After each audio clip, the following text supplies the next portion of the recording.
So what about commercial properties? Because one of the things I've noticed is even though we've been going through the pandemic, that has not stopped strip malls and commercial buildings from going up. I think there's one right on Wendover that didn't even start till after the pandemic started, and now there's a gas station and a bunch of different stuff in there, and there's a few more of those buildings. Those are still popping up. Can you invest maybe in a small portion of a big project like that? Absolutely. That is it is amazing, isn't it? How much new stuff is out there, and I think it's they didn't stop building. Even with the pandemic, it goes back to where is the true deal in real estate right now? It's in that financing, and money's cheap. But this particular thing you're talking about, Keith, it's been around for years, and it's kind of opened up in a couple different strategies now.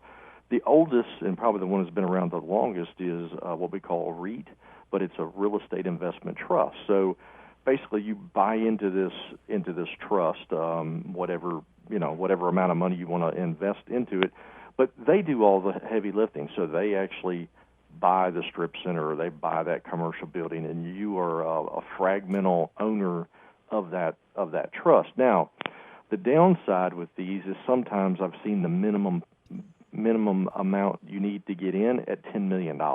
Ooh. And I know that's obviously not for everybody. No.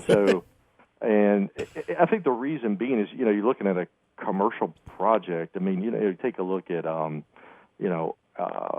Air Park East here in the Triad, or Haynes Mall in Winston-Salem. You're talking probably in today's money almost, $1 billion, right, to build something along those lines. So you don't want 400,000 people in it, because that becomes a logistic headache to manage all that. So a lot of times they'll establish those minimums. Now, there are others that don't.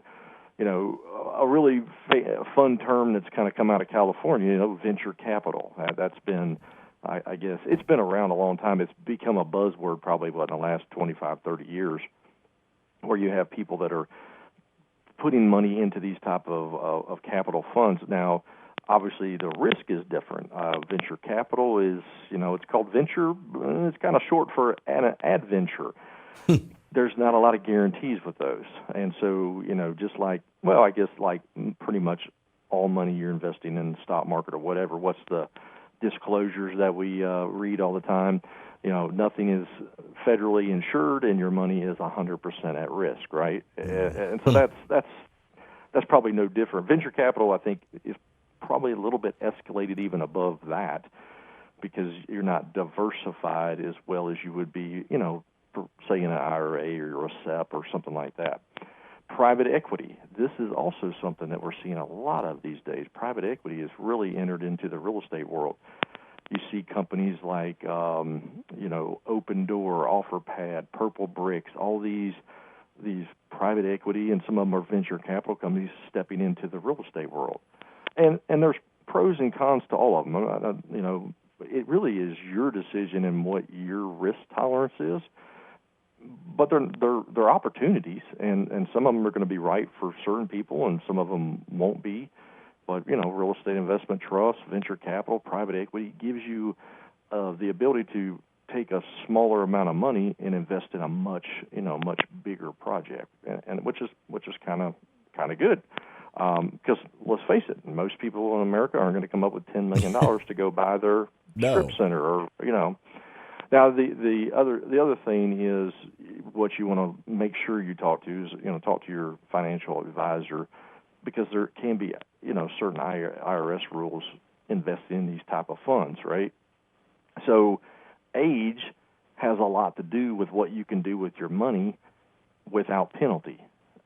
So no matter what you do, whether it's the stock market, your SEP, retirement, IRA, doesn't make any difference. Real estate investment trust, private equity, all those things, talk to someone that can show you the cost and the risk assessment. And really, one of the biggest cost factors in investing that you have to look at when you go down the road is, what are my tax obligations should I decide to do that?